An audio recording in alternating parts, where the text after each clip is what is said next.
لا حول ولا قوة إلا بالله العلي العظيم. أعوذ بالله من الشيطان اللعين الرجيم. بسم الله الرحمن الرحيم. الحمد لله رب العالمين. الصلاة والسلام على رسوله الكريم سيدنا ونبينا وشفيع المذنبين أبي القاسم محمد.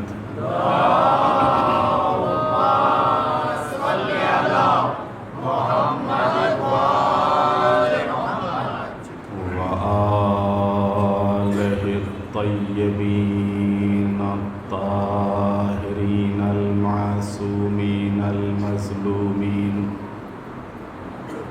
ولعنة الله على أعدائهم أجمعين من يومنا هذا إلى قيام يوم الدين.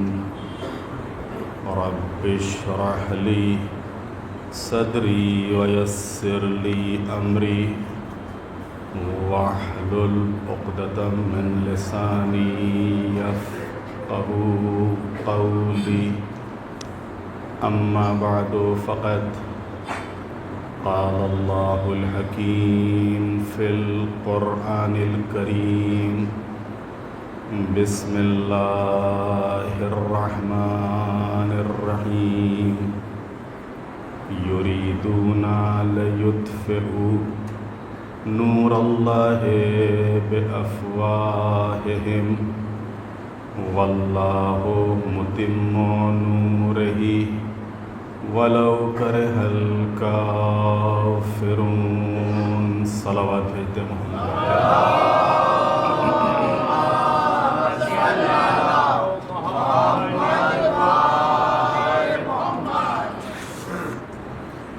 رمضان المبارک 1446 ہجری اور اس 1446 ہجری کے ماہ مبارک رمضان کی یہ چھٹی مجلس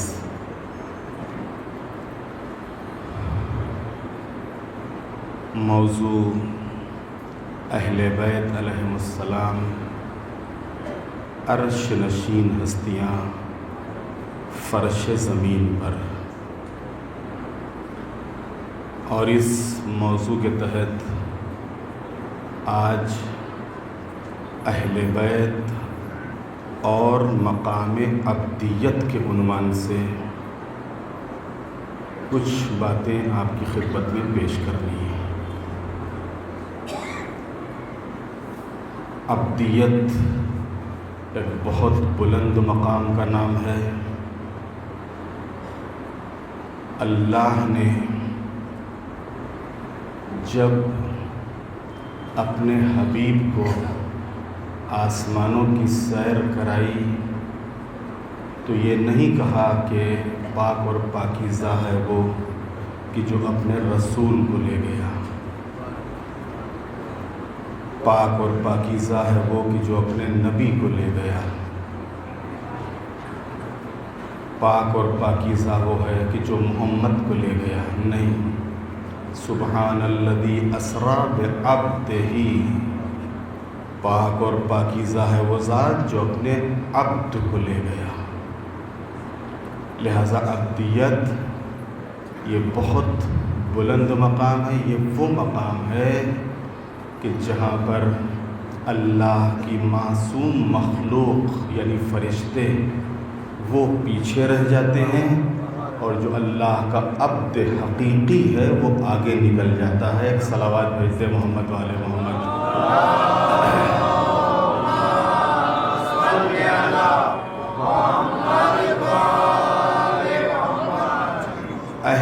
بیت عصمت و طہارت علیہم السلام اللہ تعالیٰ کی مکمل معرفت کی بنا پر، اس لیے کہ جس معرفت کے درجے پر اہل بیت عصمت و طہارت علیہم السلام فائز ہیں، اس سے بلند کوئی مقام اور کوئی درجہ ہے ہی نہیں۔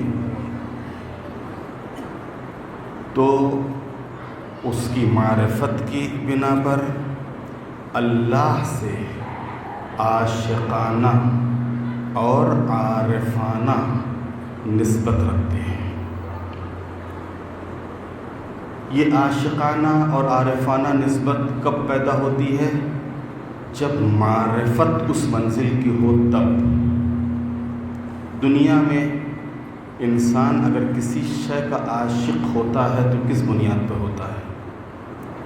اگر کسی سے محبت کرتا ہے، کسی سے قریب ہوتا ہے تو کس بنا پر ہوتا ہے؟ کوئی نہ کوئی اس کی ادا، کوئی نہ کوئی اس کا انداز، کوئی نہ کوئی ایسی بات جو اس کے دل کو بھا جاتی ہے، جس کی بنیاد پر وہ اس کا عاشق ہو جاتا ہے۔ عزیزان محترم، معلوم یہ ہوا کہ جتنا زیادہ عرفان ہوتا جاتا ہے اتنا زیادہ اس عشق میں، اس محبت میں اور اس عرفان میں اضافہ ہوتا چلا جاتا ہے، اور زندگی کے تمام لمحوں اور مرحلوں، عبادت و بندگی کے علاوہ وہ کوئی قدم نہیں اٹھاتا ہے۔ یعنی زندگی کے جتنے بھی لمحے ہیں، جتنے بھی مرحلے ہیں، یہ تمام لمحے، تمام مرحلے، سب کے سب میں جو پہلو ہوتا ہے وہ کیا ہوتا ہے؟ عبودیت کا، اور عبودیت سے ہٹ کے کوئی پہلو نہیں ہوتا ہے۔ ان کا اٹھنا، بیٹھنا، چلنا، پھرنا، اوڑھنا، بچھونا، رہنا، سہنا، کلام کرنا، کھانا پینا، شادی، بیاہ، گھر، خاندان، سماج، تجارت، جنگ، صلح، سفر، حضر، سب کچھ کس لیے ہوتا ہے؟ سب اللہ کے لیے ہوتا ہے۔ اور یہی وہ منزل ہے کہ جہاں کے اوپر اہل بیت عصمت و طہارت نے فرمایا کہ نہ تو ہم جنت کی لالچ میں عبادت کرتے ہیں اور نہ ہی جہنم کے خوف میں، بلکہ ہم نے اس کو لائق عبادت پایا ہے تو اس کی عبادت کرتے ہیں۔ یہ وہ منزل ہے۔ یہ کب ہوتا ہے؟ یہ خالی نماز نہیں، خالی روزہ نہیں، خالی مصلی کے اوپر بیٹھ کر ذکر اور تسبیح اور تلاوت نہیں، بلکہ پوری زندگی اور زندگی کے جتنے امور ہیں سب کے سب رضا الہی کے لیے ہوتے ہیں۔ تبھی تو ابدیت ثابت ہوگی، تبھی تو بندہ اپنے کو بندہ ثابت کر سکے گا، ورنہ ہم مسجد میں تو اس کے بندے ہیں اور مسجد سے نکل کے اپنے نفس کے بندے ہیں۔ یہ ہمارا حال ہے کہ ہم تھوڑی دیر کے لیے جب مصلی پر آتے ہیں تو اللہ کے بندے ہوتے ہیں، مصلی سے ہٹ جاتے ہیں تو اپنے نفس کے بندے ہو جاتے ہیں۔ ہم تھوڑی دیر عبادت کی طرف ہماری توجہ ہوتی ہے تو ہم اللہ کے بندے بن جاتے ہیں، تھوڑی توجہ ہٹ جاتی ہے تو اپنے نفس کے ہم بندے بن جاتے ہیں۔ لیکن اہل بیت عصمت و طہارت علیہم السلام اس منزل پر ہیں کہ جہاں زندگی کا ہر لمحہ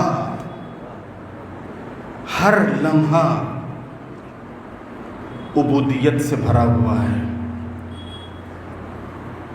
اور ہر لمحے میں عبدیت اور بندگی کا پہلو ہے۔ خدا کی قسم، اگر اللہ تعالیٰ اہل بیت سے یہ کہتا کہ ہمیشہ کے لیے میں جنت اور جہنم کو ختم کر رہا ہوں اور کسی کو عذاب اور ثواب نہیں دوں گا، تو یقین جانیے کہ ذرہ برابر ان حضرات کی عبادت میں فرق نہ پڑتا۔ نہیں معلوم جملوں کے اوپر آپ نے غور کیا کہ نہیں غور کیا؟ بھائی ہم عبادت کر رہے ہیں، کہیں نہ کہیں سے تو دل میں یہ ہے کہ ہم عبادت کریں گے تو ہماری آخرت بنے گی، کہیں نہ کہیں سے تو یہ ہے کہ ہم عبادت کریں گے تو جنت ملے گی، کہیں نہ کہیں سے تو یہ ہے کہ ہم عبادت کریں گے تو جنت تو مل جائے گی، لیکن جنت میں ہمیں اتنے اور باغات مل جائیں گے، اتنی اور حوریں مل جائیں گی، اتنی اور غذائیں مل جائیں گی، اتنی اور آسانیاں مل جائیں گی۔ کہیں نہ کہیں سے تو دل کے گوشے میں ہوتا ہے کہ ہم عبادت اگر نہیں کریں گے تو اللہ کے عذاب میں گرفتار ہوں گے، کہیں نہ کہیں سے تو ہوتا ہے۔ اس کا مطلب کیا ہوا؟ اس کا مطلب یہ ہوا کہ جنت اور جہنم اور جزا اور سزا اگر درمیان سے ہٹا دی جائے تو ہمارا کیا حال ہوگا؟ لیکن اہل بیت عصمت و طہارت، خدا کی قسم اگر جنت اور جہنم اور جزا اور سزا کا پہلو نہ بھی ہو تب بھی ان کی عبادت میں ذرہ برابر فرق نہیں پڑے گا۔ ایک صلوات بھیجتے محمد والے محمد۔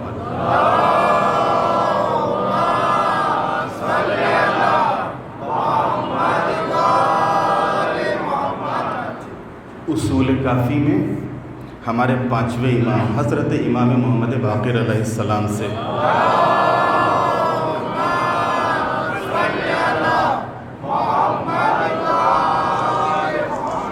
ایک روایت ہے کہ پیغمبر اکرم جس رات ام المومنین عائشہ کے حجرے میں تھے، چنانچہ حضرت عائشہ نے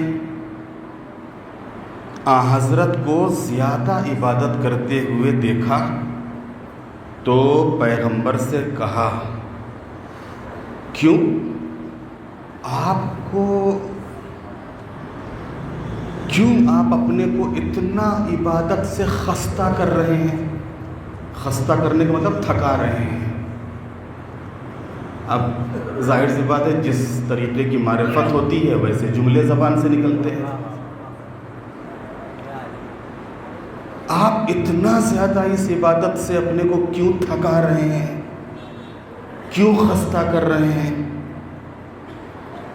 جبکہ خداوند عالم نے آپ کی طرف نسبت دیے جانے والے اگلے پچھلے گناہوں کو معاف کر دیا ہے۔ اب یہ ہمارا عقیدہ نہیں ہے، یہ جو بیان کر رہی ہیں ان کا عقیدہ ہے۔ صلوات بھیجتے محمد والے محمد۔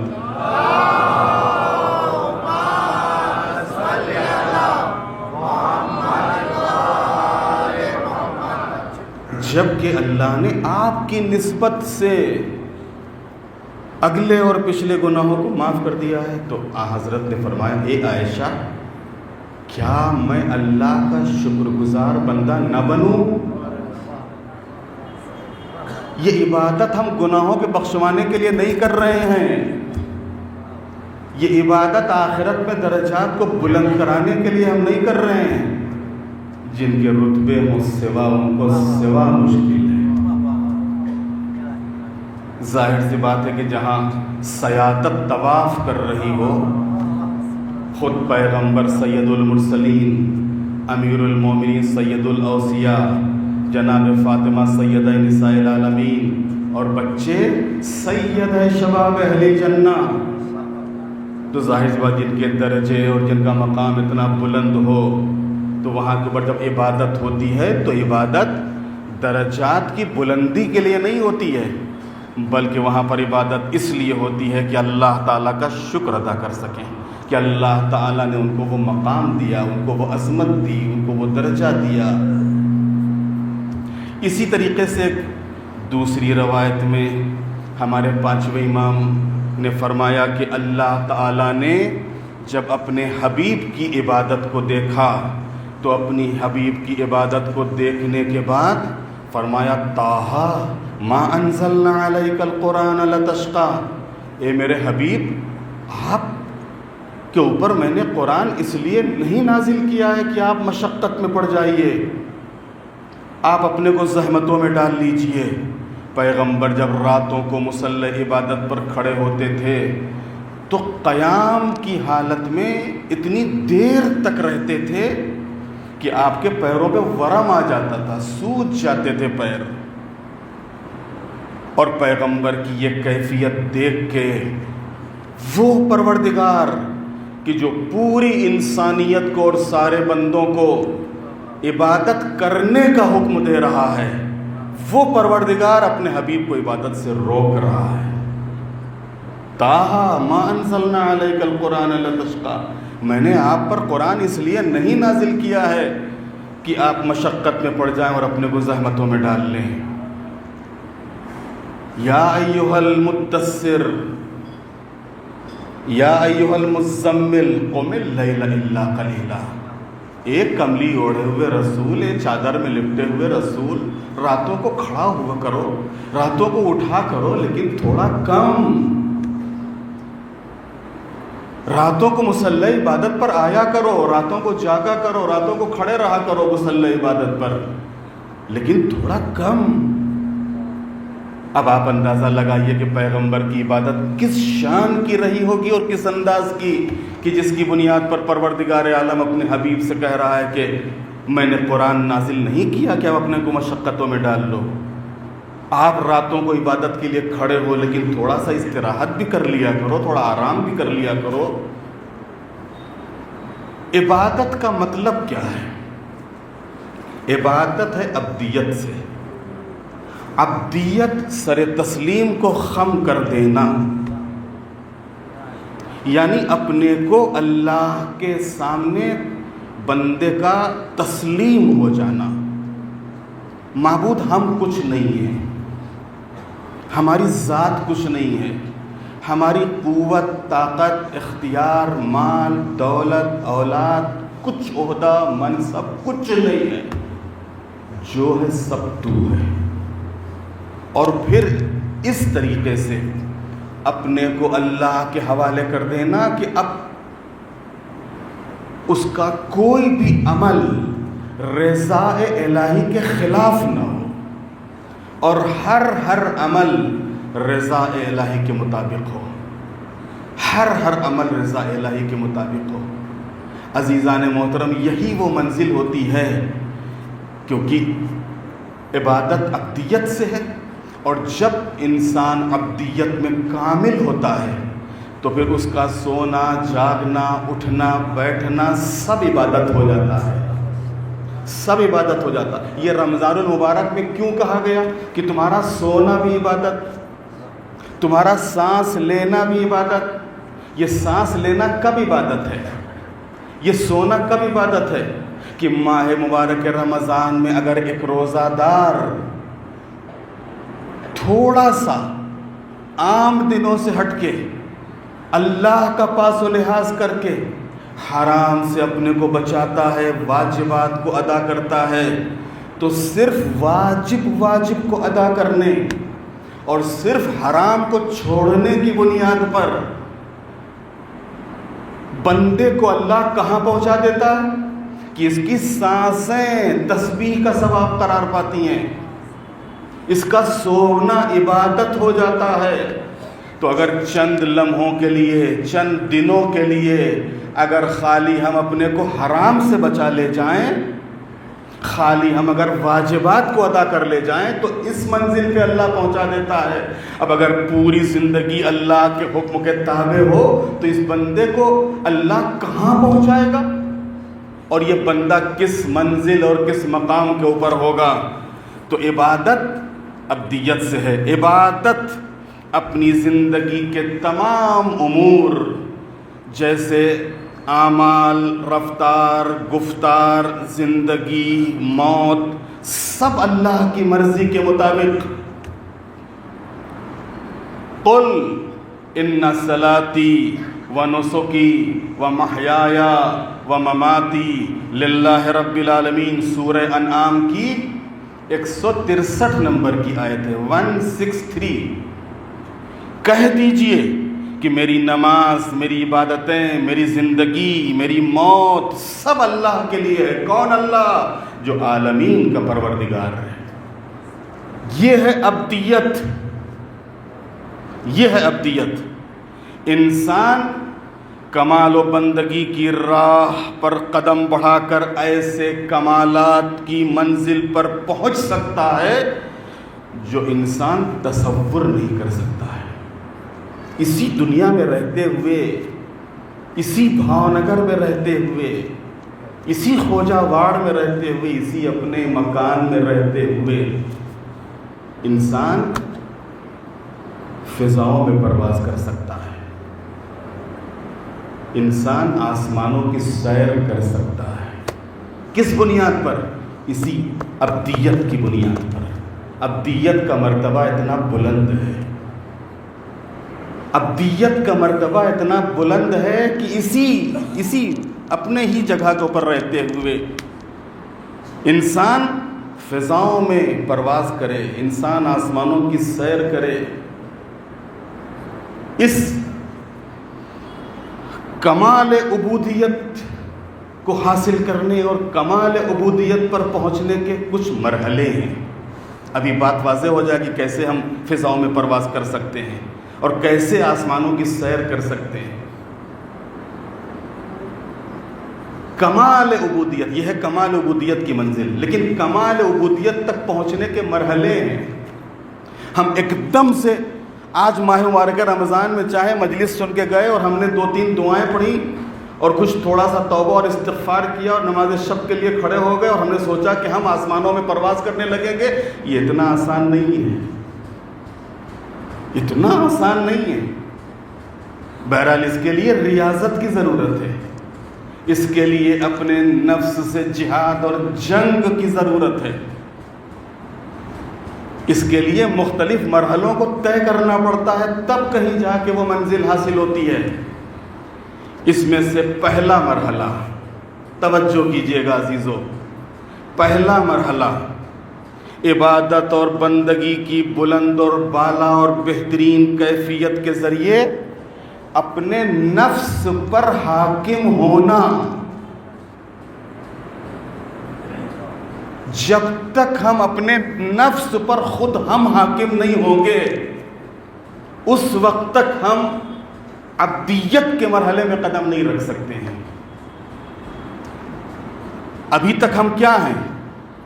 ابھی تک ہم اس نفس کے بندے ہیں، یہ جو چاہتا ہم سے کرواتا ہے، یہ جو چاہتا ہم سے بلواتا ہے، یہ جہاں چاہتا ہم کو لے جاتا ہے، یہ جو چاہتا ہم کو کھلا دیتا ہے، یہ جو چاہتا ہم سے بلوا دیتا ہے، یہ جو چاہتا ہم کو سنوا دیتا ہے، یہ جو چاہتا ہم کو دکھا دیتا ہے۔ اس کا مطلب کہ ہم اللہ کے بندے نہیں ہیں، نفس کے بندے ہیں۔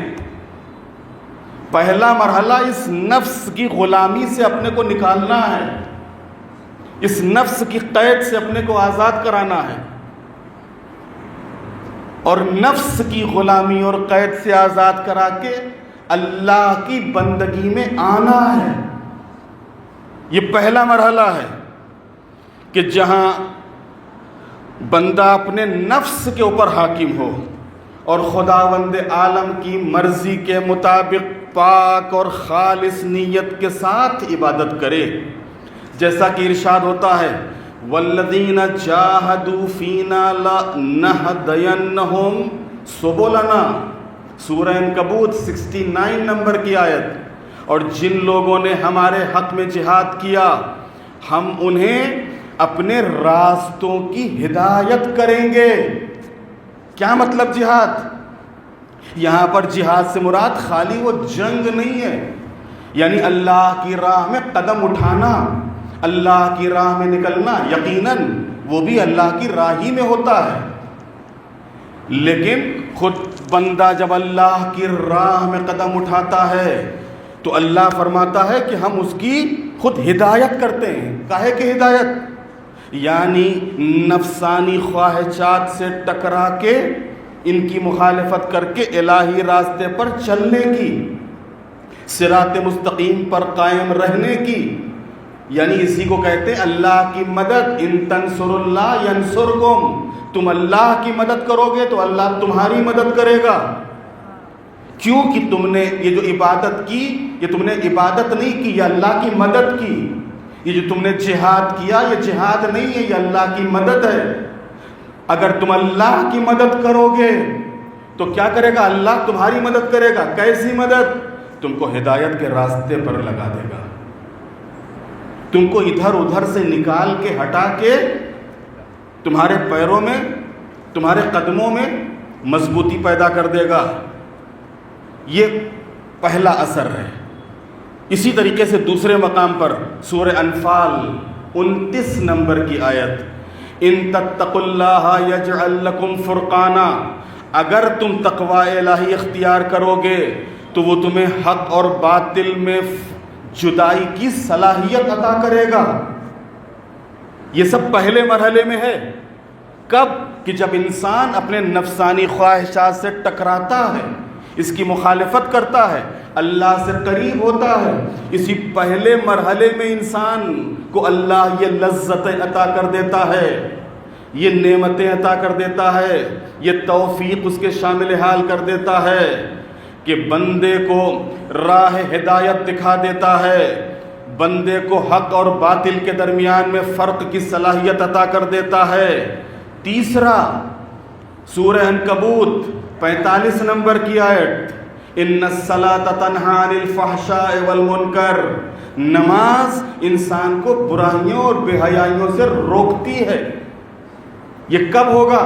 جب بندہ بندے کے طور پر مصلی عبادت پر آئے گا تب، اور اس عبادت کو عبادت سمجھ کر انجام دے گا تب. تو پھر یہی نماز کیا ہوگی؟ یہ نماز بندے کو روکے گی کہاں جانے سے؟ غلط جگہ جانے سے. یہ نماز روکے گی کس سے؟ غلط کچھ کہنے سے. یہ نماز روکے گی کس سے؟ غلط سننے سے. یہ نماز روکے گی کس سے؟ غلط کھانے سے. یہی نماز، یہی ذریعہ بن جائے گی، یہی مدد کرے گی بندے کی. چوتھی آیت، یا ایھا الذین آمنوا کتب علیکم الصیام کما کتب علی الذین من قبلکم لعلکم تتقون. اے وہ لوگ کی جو ایمان لائے ہو، تم پر روزے فرض کیے گئے. یہ پہلے مرحلے کی ساری چیزیں ہیں کہ اگر پہلے مرحلے میں انسان خالی اپنی خواہشات سے ٹکرا جائے، حرام سے دور ہو جائے، واجبات کی پابندی کر لے جائے، تو پہلے مرحلے ہی میں اللہ اتنی چیزیں اس کو عطا کر دے گا. اسے سیدھے راستے کی ہدایت کرے گا، اسے حق اور باطل کے درمیان میں فرق کی صلاحیت عطا کر دے گا، اسے برائیوں اور غلطیوں سے روک لے گا. اور جہاں نماز برائیوں اور غلطیوں سے روکنے والی بنے گی، وہی روزے تقویٰ کا سبب بن جائیں گے. یا ایھا الذین آمنوا، یہ 5ویں آیت، یا ایھا الذین آمنوا استعینوا بالصبر والصلاۃ، سورہ بقرہ 153 نمبر کی آیت.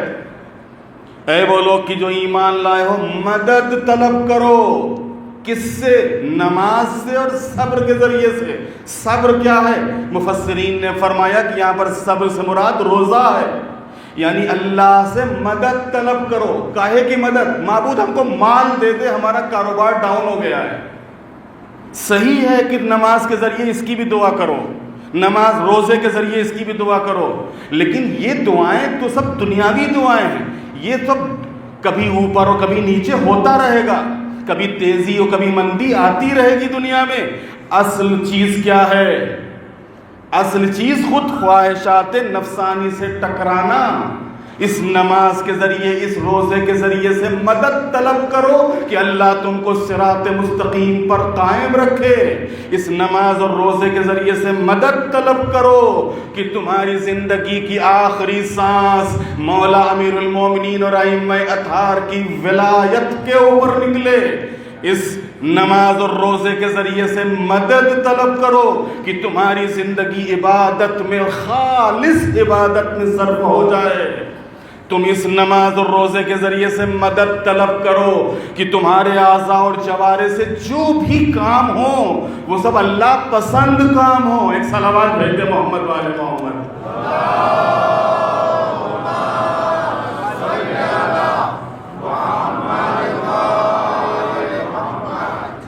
اس مرحلے میں عبادت و بندگی کے ذریعے جو چیز انسان کو نصیب ہوتی ہے وہ یہ ہے کہ انسان ایک مخصوص روشن فکر کے تحت نفسانی خواہشات کو مسخر کر لیتا ہے. مسخر کرنے کا مطلب اپنے قابو میں، اپنے اختیار میں. یہ پہلا مرحلہ ہے عبدیت کا، کہ جہاں کے اوپر انسان کا نفس اس کے قابو میں آ جائے.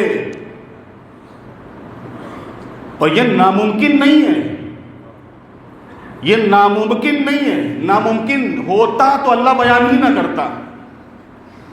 ناممکن ہوتا تو اللہ کے حبیب اور ائمہ اطہار کے علاوہ کوئی اس منزل میں قدم رکھ ہی نہ پاتا.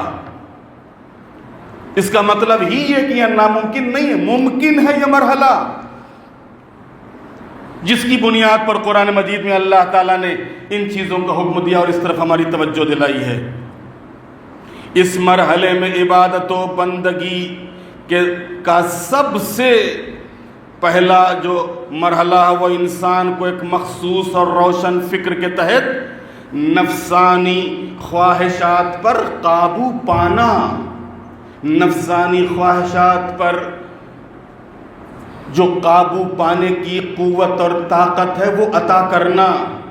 دوسرے الفاظ میں یوں کہا جائے کہ عبادت اور بندگی کا سب سے پہلا اثر نفس امارہ پر قبضہ اور اختیار حاصل کر لینا ہے. سب سے جو خبیث نفس ہوتا ہے وہ نفس امارہ ہوتا ہے. جو سب سے ذلیل نفس ہے وہ نفس امارہ ہے. اور یہ بھی کہیں باہر نہیں ہے، یہ بھی ہمارے ہی اندر ہے.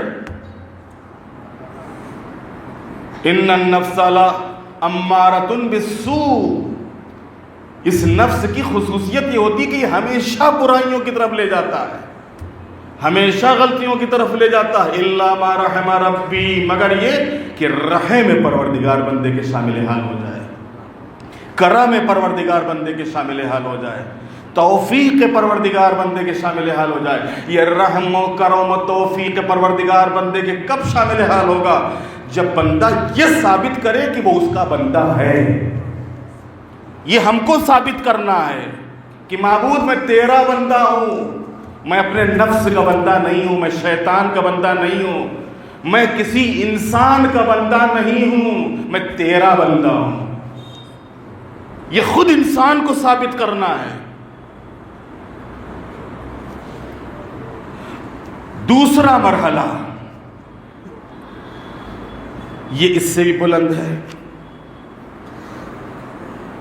منتشر، متفرق، بکھرے ہوئے اور نامناسب خیالات، نظریات، تفکرات اور وچاروں پر غلبہ حاصل کرنا.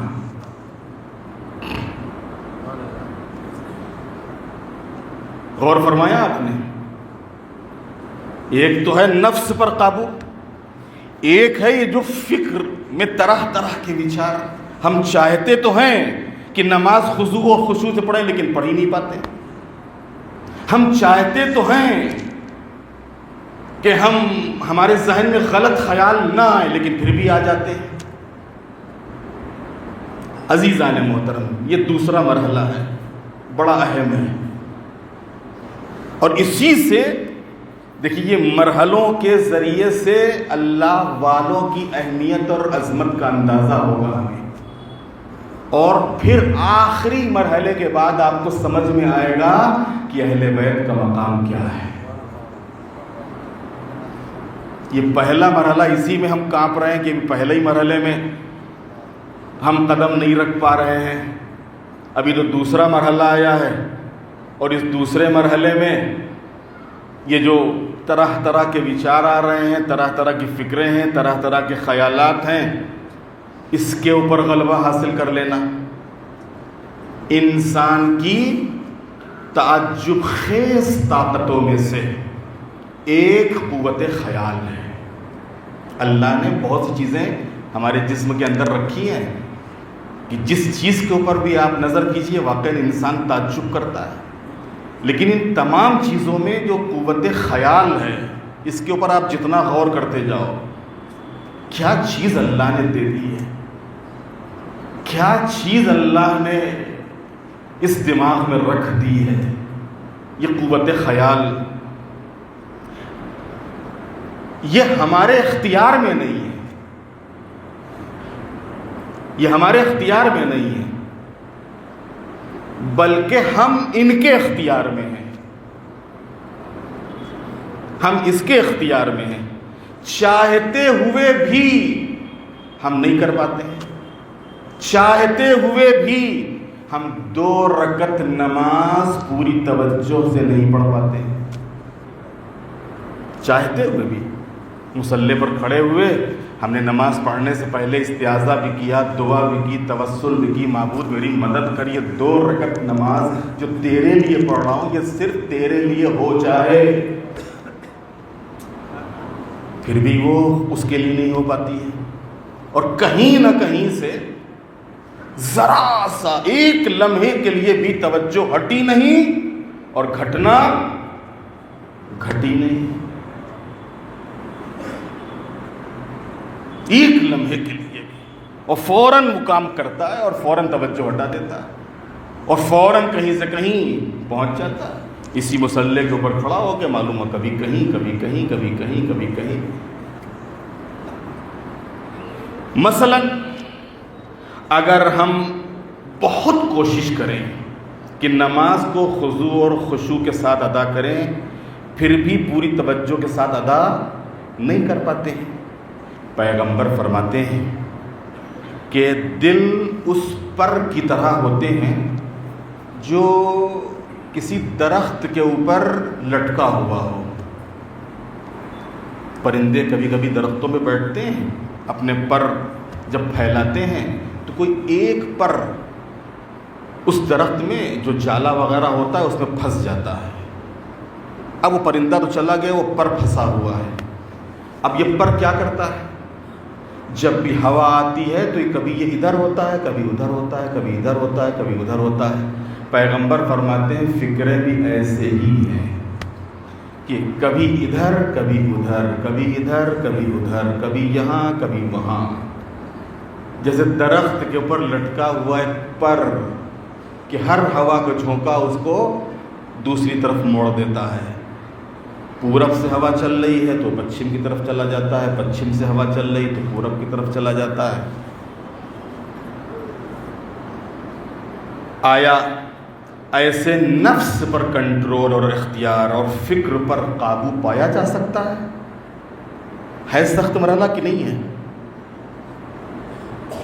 عابد و زاہد اور راہ عبودیت کے مسافر دوسرے درجے میں اس منزل پر پہنچتے ہیں، یہ بھی ناممکن نہیں ہے، ممکن ہے۔ ان فکروں پر کنٹرول، فکروں پر قابو۔ دوسرے مرحلے میں جو اس کے سالک ہوتے ہیں، سالک چلنے والے، اس کے راستے میں قدم اٹھانے والے، یہ جو سالک اللہ ہوتے ہیں، اللہ کی طرف قدم بڑھانے والے، یہ اس منزل پہ پہنچتے ہیں کہ اپنی قوت خیال پر بھی اختیار حاصل کر لیتے ہیں، اپنی قوت خیال پر بھی اختیار حاصل کر لیتے ہیں اور اس کو اپنا غلام اور فرما بردار بنا لیتے ہیں۔ یہ وہی سوچتی ہے کہ جو وہ سوچنا چاہتے ہیں۔ ابو علی سینا مشہور حکیم، مشہور فلسفی، کہتے ہیں العبادت عند العارف ریاضۃ ما میں ہی و قوی نفس ہی۔ عبادت اہل عرفان کے نزدیک ہمتوں اور نفسانی طاقتوں اور وہم و خیال کی ریاضت کا نام ہے۔ عبادت مصلی پر کھڑے ہو کے 2 رکعت 4 رکعت نماز شب کی 8 اور 2 اور 1 اور 11 رکعت کا نام نہیں ہے، بلکہ ان فکروں پر قابو پانا، ان تخیلات کے اوپر اختیار حاصل کر لینا، یہ دوسرا مرحلہ ہے۔ اور جیسا کہ میں نے عرض کیا کہ یہ ناممکن نہیں ہے، ممکن ہے، لیکن اس کے لیے بہت ریاضت کی ضرورت ہے، کوشش کی ضرورت ہے، مشق کی ضرورت ہے، ایکسرسائز کی ضرورت ہے کہ ہم کوشش کریں۔ اگر پہلے مرحلے میں ہم کامیاب ہو گئے ہیں، پہلا مرحلہ کس چیز کا تھا؟ نفسانی خواہشات پر قابو۔ اگر پہلے مرحلے میں ہم نے نفسانی خواہشات پر قابو پا لیا ہے تو یہ دوسرا مرحلہ ہمارے لیے آسان ہو جائے گا۔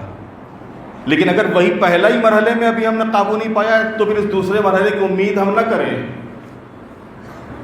یہ دوسرا مرحلہ اس سے جڑا ہوا ہے کہ اگر پہلے مرحلے میں ہم کامیاب ہوئے ہیں تو دوسرے مرحلے میں کامیاب ہونے کے چانسز ہیں، لیکن ہم نے پہلا ہی مرحلہ نہیں طے کیا ہے تو پھر دوسرے مرحلے میں کیسے قدم رکھیں گے؟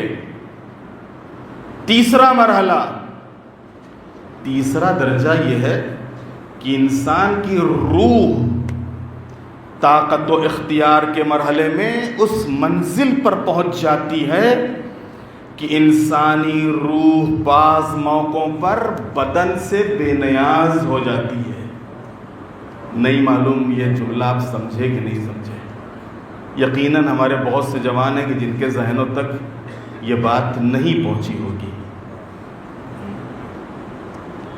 پہلے مرحلے میں انسان نے کیا کیا؟ خواہشات جو تھی اس کے اوپر قابو پایا۔ دوسرے مرحلے میں کیا کیا؟ اپنی فکروں کے اوپر قابو پایا۔ اب ان خواہشات اور فکروں پر قابو پانے کے بعد تیسرا مرحلہ کیا ہے؟ تیسرے مرحلے میں جب انسان قدم رکھتا ہے تو اسی ریاضت کو جب آگے بڑھاتا ہے اور یہی نفسانی خواہشات پر قابو اور اپنے فکر پر قابو پا کے اللہ کی بارگاہ میں کھڑا ہوتا ہے تو ایک منزل وہ آتی ہے کہ جب اس کی روح اس کے بدن کی محتاج نہیں ہوتی۔ ابھی بھی واضح نہیں ہوئی بات، میں مثال سے آپ کو بات واضح کر دوں۔ آیت اللہ حسن زادہ آملی، یہ ابھی چند سال پہلے ان کا انتقال ہوا ہے، قوم مقدسہ میں تھے، بہت ہی بزرگ عالم عارف۔ آیت اللہ حسن زادہ آملی کی ایک کتاب تھی اولی الالباب۔ اسی اولی الالباب میں جو ان کی زندگی ہی میں نہ چاہتے ہوئے بھی سامنے آ گئی تھی، وہ نہیں چاہتے تھے کہ یہ سارے واقعات اور چیزیں سامنے آئیں، لیکن ان کے نہ چاہتے ہوئے بھی وہ سامنے آ گئی تھی۔ اس میں ایک جگہ کے اوپر ذکر تھا کہ بندہ جب اس منزل میں پہنچتا ہے جہاں کے اوپر نفس کے اوپر پورا کنٹرول ہوتا ہے، فکر کے اوپر پورا اختیار ہوتا ہے، اللہ کا بندہ ثابت کرنے کے لیے بندہ کوشاں ہوتا ہے، محنت میں لگا ہوتا ہے، تو پھر کیا ہوتا ہے؟ جسم روح اس کی روح جسم سے بے نیاز ہو جاتی ہے۔ وہ کہتے ہیں کہ کبھی کبھی جب قرآن پڑھتا ہوں تو قرآن کی آیتیں مجسم ہو جاتی ہیں۔ مجسم ہو جاتی ہیں کیا مطلب؟ یعنی جن آیتوں میں فضاؤں کا ذکر ہے، خلاؤں کا ذکر ہے، آسمانوں کا ذکر ہے، تو ایسا محسوس ہوتا ہے کہ ہم خود آسمانوں میں ہیں، ہم خود، ہمارا جسم یہاں ہے لیکن ہم خود کہاں ہیں؟ خلاؤں میں، فضاؤں میں، آسمانوں میں۔ جب جنت سے متعلق آیتیں پڑھتے ہیں تو ایسا لگتا ہے کہ ہم جنت میں بیٹھے ہیں، اور جب جہنم سے متعلق آیتیں آتی ہیں تو ایسا ایسی چیخ چنگھاڑ آواز کانوں تک پہنچتی ہے کہ لگتا ہے کہ چاروں طرف عذاب ہو رہا ہے۔ یہ وہ منزل ہے کہ جہاں کے اوپر جسم سے بے نیاز ہو جاتی ہے روح۔ یہ کس کا مرحلہ ہے؟ یہ عبدیت کا مرحلہ، عبودیت کا مرحلہ ہے، بندگی کا مرحلہ ہے۔ بندہ اپنی بندگی کے ذریعے سے، عبدیت کے ذریعے سے اس منزل اور اس مقام کو حاصل کر لیتا ہے، اس منزل اور اس مقام پہ پہنچ جاتا ہے۔ جلدی جلدی چوتھا مرحلہ عرض کر دوں۔ انسان کا بدن ہر لحاظ سے اس طرح اس کے ارادے اور حکم کے تحت ہو جاتا ہے۔ میں نے عرض کیا کہ جیسے جیسے یہ مرحلے آگے جائیں گے اہل بیت کی عظمت سمجھ میں آئے گی، کہ بہت سی چیزیں جو آج لوگوں کو سمجھ میں نہیں آ رہی کہ یہ کیسے ہو سکتا ہے، وہ 40 جگہ کیسے ایک وقت میں چلے جاتے تھے، وہ وہاں رہ کے اور یہاں کی کیسے سن لیتے تھے۔ یہ سارے مرحلے آسان ہو جائیں گے، کیسے سن لیتے تھے، کیسے چلے جاتے تھے۔ چوتھا مرحلہ، انسان کا بدن ہر لحاظ سے اس طرح اس کے ارادے اور حکم کے تحت ہوتا ہے کہ انسان کا بدن غیر معمولی کام انجام دیتا ہوا نظر آتا ہے۔ جو چیزیں عام طور سے لوگوں سے نہیں ہو پاتی، یہ جو بندہ ہے وہ کر دیتا ہے۔ اس کا جسم قم میں ہوتا ہے، یہ خود مشہد میں نظر آتا ہے، یہ خود نجف میں بیٹھا ہوتا ہے، لیکن دکھائی کربلا میں دیتا ہے، دکھائی کربلا میں دیتا ہے۔ یہ وہ مرحلہ ہے، پانچواں اور آخری مرحلہ۔ یہ مرحلہ سب درجوں سے سب سے بالا، سب سے افضل اور سب سے بلند درجہ ہے، کہ جہاں کے اوپر دوسری باہری چیزیں بھی انسان کے ارادے کے تابع ہو جاتی ہیں اور چیزیں مسخر ہو جاتی ہیں، اس کی مطیع و فرما بردار ہو جاتی ہیں۔ یہی وہ منزل ہے کہ جہاں کے اوپر اگر سنگریزہ ہاتھ میں آئے تو تسبیح کرنے لگتا ہے۔ یہی وہ منزل ہے کہ جہاں کے اوپر اشارہ کر دیں تو چاند دو ٹکڑے ہو جاتا ہے۔ یہی وہ منزل ہے کہ جہاں پر اشارہ کر دیں تو سورج واپس آتا ہوا نظر آتا ہے۔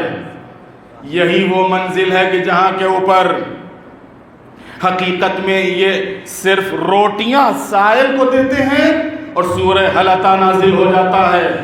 یہی وہ منزل ہے کہ ایک شب بستر پیغمبر پر سوتے ہیں اور نفس کا سودا ہو جاتا ہے۔ ایک صلوات بھیج دیں محمد والے محمد۔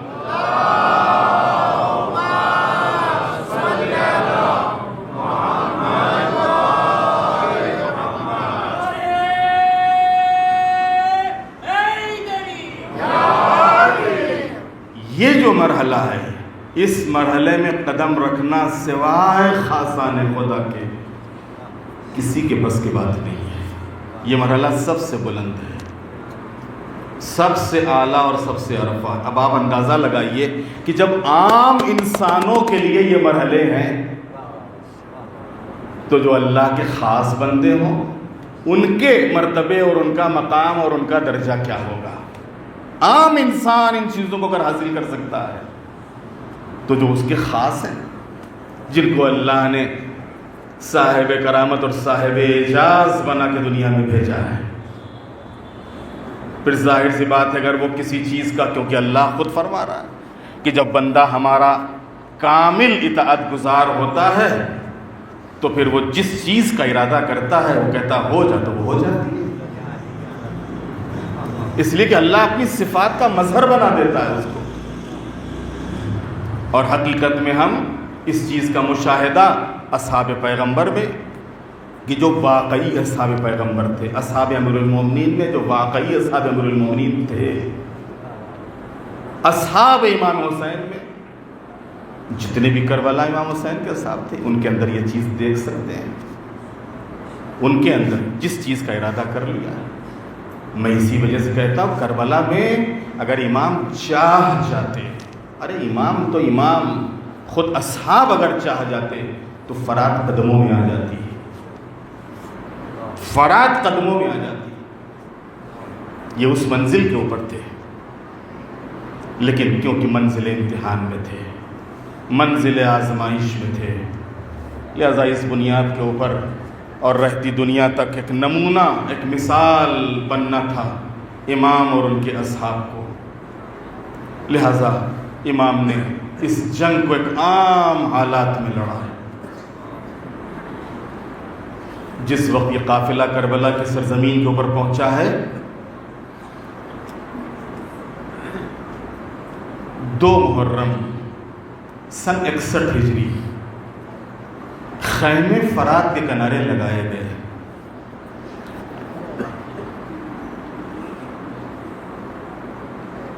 ایک دن ابھی گزرا تھا اور تیسری محرم آئی. تیسری محرم کو آئی تو یزیدی لشکر کربلا پہنچنے لگے، اور ان یزیدیوں نے آنے کے بعد کہا کہ خیمے یہاں سے ہٹائے جائیں. جناب عباس نے خالی خط کھینچا تھا، اور خط کھینچنے کے بعد فرمایا تھا کسی کے اندر ہمت ہو تو وہ آگے آئے، خیمے ہٹائے. اب نہیں معلوم کیا مصلحت تھی کہ امام نے اس موقع پر جناب عباس کو خود منع نہیں کیا، خود منع نہیں کیا، بلکہ امام خیمے میں آئے.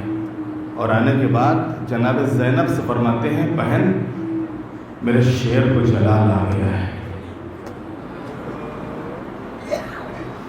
میرا شیر بفر گیا ہے، بہن عباس کو بلا لو اور کہو کہ خیمے یہاں سے ہٹا لے.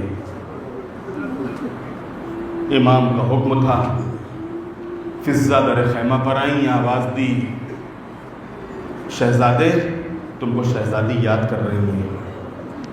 جناب عباس اٹھے، خیمے میں آئے، 2 زانو ہو کے جناب زینب کے سامنے بیٹھے. بہن حکم فرمائے. بھیا بھائی کا حکم ہے کہ خیمے یہاں سے ہٹا لیے جائیں. اللہ اکبر. کوئی عباس کے دل سے پوچھے کیا گزری ہوگی عباس کے دل میں، وہ عباس کی جو ابھی زبان دے کر آئے ہیں کہ خیمے تو یہی رہیں گے، کسی کی ہمت ہو تو ہٹا کے دیکھے. اور وہی عباس تاریخ نے لکھا ہے کہ خیموں کی تنابیں اپنے ہاتھوں سے کھول رہے تھے اور ظالم دور سے کھڑے ہوئے ہنس رہے تھے. خیموں کو ہٹایا، دور ریتی کے اوپر لگایا. عزاداروں تاریخیں گزری اور کربلا کے میدان میں عاشور کا دن آ گیا کہ جو قربانی آل محمد کا دن تھا.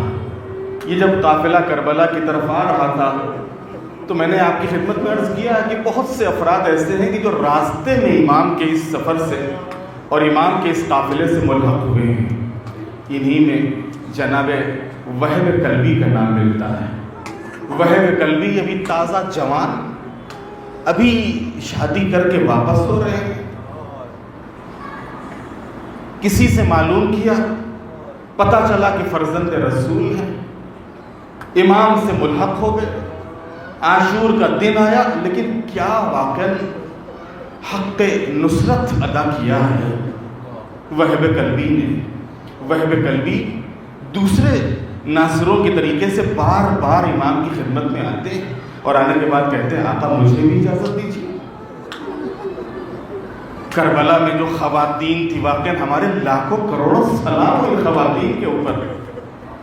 کون ماں ہے کہ جو اپنے بیٹے کو اپنی آنکھوں کے سامنے اس کے خون میں تڑپتا اور بے قرار ہوتا دیکھے گی؟ لیکن یہ کربلا کی مائیں جب بھی وہب کو دیکھتی ہیں، وہب گئے نہیں ابھی تک تم، اماں اجازت تو ملنے دو. عزاداروں بس کہتے ہیں کہ ایک مرتبہ جیسے ہی وہب کو اجازت ملی اور خیمے سے میں رخصت کے لیے آئے ہیں. امام نے فرمایا کہ وہب جانا چاہتے ہو جاؤ، لیکن ذرا خیمے میں رخصت تو ہو لو. کہتے جب خیمے میں رخصت ہونے کے لیے آئے، نکلنے لگے تو مرتبہ وہب کی زوجہ نے روک لیا، اور روکنے کے بعد کہا وہب ایک وعدہ کرو، میں تم کو ایسے نہیں میدان میں جانا دوں گی، ایک وعدہ کرو۔ کہ کیسا وعدہ؟ کہ ابھی تم جا رہے ہو میدان میں، ابھی جام شہادت نوش کرو گے، جام شہادت نوش کر کے جنت میں چلے جاؤ گے، وعدہ کرو کہ جب تک مجھے ساتھ نہیں لوگے اس وقت تک تم جنت میں قدم نہیں رکھو گے۔ ایک مرتبہ یہ جملے امام نے سنے، قریب آئے، قریب آنے کے بعد کہا اے کنیز خدا، ارے یہ وعدہ وہب سے کیوں لیتی ہے؟ میں سردار جمالان جنت ہوں، میں وعدہ کرتا ہوں۔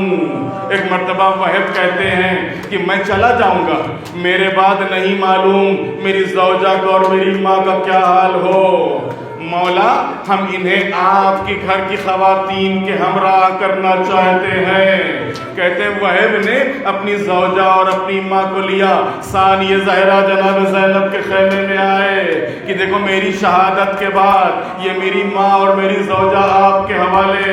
شاید وہب کو خبر نہ تھی، ادھر امام کھڑے ہوئے یہ دیکھ رہے تھے اور آنسو بہا رہے تھے، اس لیے کہ امام کو خبر ہے کہ وہب جس بہن کے حوالے اپنی زوجہ اور اپنی ماں کو کر کے جا رہا ہے یہ میری بہن ہوگی، کہ میری شہادت کے بعد اس بہن کے سر سے ردا اتر جائے گی، ہاتھوں میں رسن بندھے گی، کربلا سے کوفہ، کوفہ سے شام، آگے آگے منادی کی ندا ہوگی، اے کوفہ و شام والو آؤ اور اہل حرم کا تماشا۔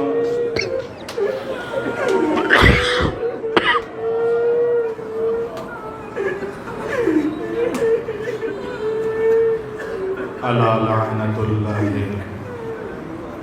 علی القوم الظالمین، سیعلم الذین ظلموا ای منقلب ینقلبون، بحق الزہراء وابیہا وبعالہا وبنیہا بارئلہا۔ ہم سب گنہگار اور خطاکار بندے ہیں، رمضان المبارک ہے، شب جمعہ ہے، بار الہ ہمارے گناہوں کو معاف فرما، ہماری خطاؤں سے درگزر فرما، پرچم اسلام کو سر بلند فرما، پرچم کفر و نفاق کو سر نگوں فرما، مظلوموں کی مدد فرما، ظالموں کا خاتمہ فرما، بار الہ جو مبنی مریض ہیں ان کو شفا عطا فرما، جو مقروض ہیں ان کے قرضوں کو عطا فرما، جو حج و زیارات کے مشتاق ہیں ان حج و زیارات سے مشرف فرما، جو دنیا سے رخصت ہو چکے ہیں ان کی مغفرت فرما۔ معبود پرچم اسلام کو سر بلند فرما، پرچم کفر و نفاق کو سر نگوں فرما، مولا امام زمانہ علیہ السلام کے ظہور میں تعجیل فرما، ہم سب کو امام کے غلاموں اور ان کے ناصروں میں شمار فرما، ہم سب کی تمام دینی اور دنیاوی حاجتوں کو پورا فرما، وتقبل منا انک انت السمیع العلیم۔